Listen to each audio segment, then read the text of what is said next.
राज्यामध्ये भूमाफिया हे सर्वसामान्यांच्या जमिनी बळकावण्याचे प्रकार आता नवीन नाही आहेत. नाशिकमध्ये मात्र यापेक्षा धक्कादायक आणि वेगळी घटना घडली आहे. नाशिक पोलीस आयुक्तालय बळकावण्याचा प्रयत्न समोर आल्यानं खुद्द नाशिक पोलिसांनी आता 21 बांधकाम व्यावसायिकांविरोधात गुन्हा दाखल केलाय. बांधकाम व्यावसायिक ठरले भूमाफिया.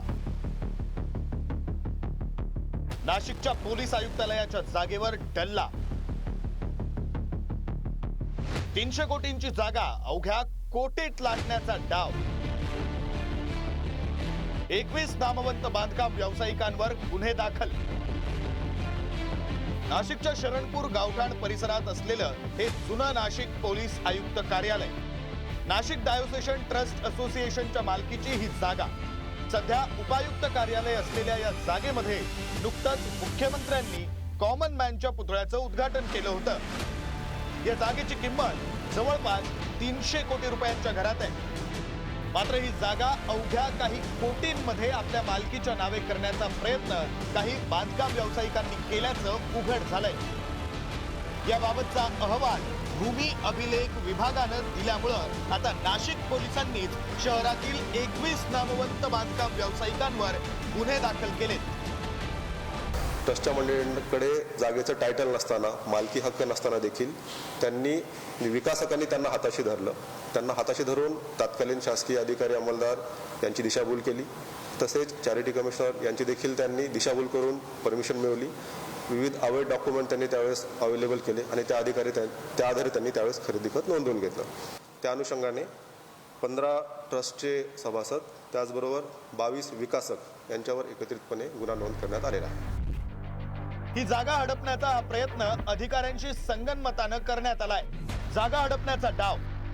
ख्रिश्चन समुदायाच्या ट्रस्ट NDTA कडून पोलिसांनी ही जागा गेल्या अनेक वर्षांपासून भाड्यानं घेतलीय. जवळपास 3000 एकर असलेल्या विविध मालमत्ता NDTAच्या नावानं आहेत.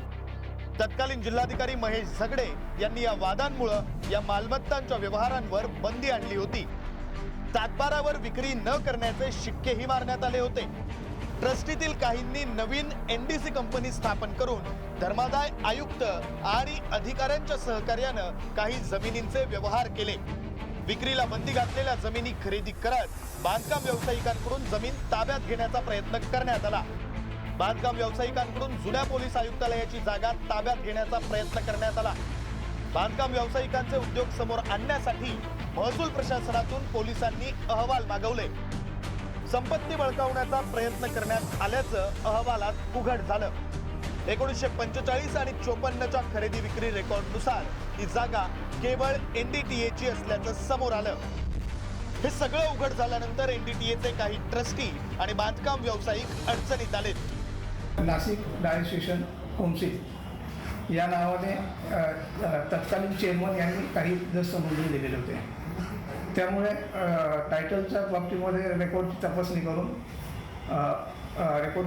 करून आदेश पारित केलेले आहेत. आणि त्या आदेशाप्रमाणे कौन्सिल नाशिक डायोसेशन कौन्सिलचं नाव हे प्रॉपर्टी कार्डवर नसल्यामुळे सन 1945 व 1956च्या प्रमाणे त्या टायमाच्या धारकांची नावे कायम केलेली आहेत असे आदेश पारित केले. नाशिक डायसेशन ट्रस्ट असोसिएशन हेच नाशिक डायसेशन काउन्सिल 1965 मध्ये झालं. तशी चॅरिटी कमिशनरची ऑर्डर आहे. परंतु अशाच नावाची एक बनावट कंपनी 2016 मध्ये चालू केली. कंपनी हायजॅक करून MCAच्या पोर्टलवरती त्याच्यावरती 7/2016 सरकारवाडा पोलीस स्टेशन मध्ये गुन्हा नोंद आहे. काय नाव आहे company? Nashik diocesan trust association. ह्याच्यावरती आता सध्या 3 गुन्हे दाखल आहेत या वर्षामध्ये. राज्यातील महसूल यंत्रणेचे कायदे इतके कमकुवत आहेत की त्याचा फायदा घेत अधिकाऱ्यांशी संगनमत करत बांधकाम व्यावसायिक आता भूमाफिया बनलेले आहेत. आता पोलिसांवरच संक्रांत आल्यानं पोलिसांनी कठोर कारवाईला सुरुवात केली आहे.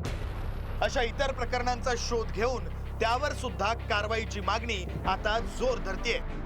किरण ताजने, पुढारी न्यूज, नाशिक.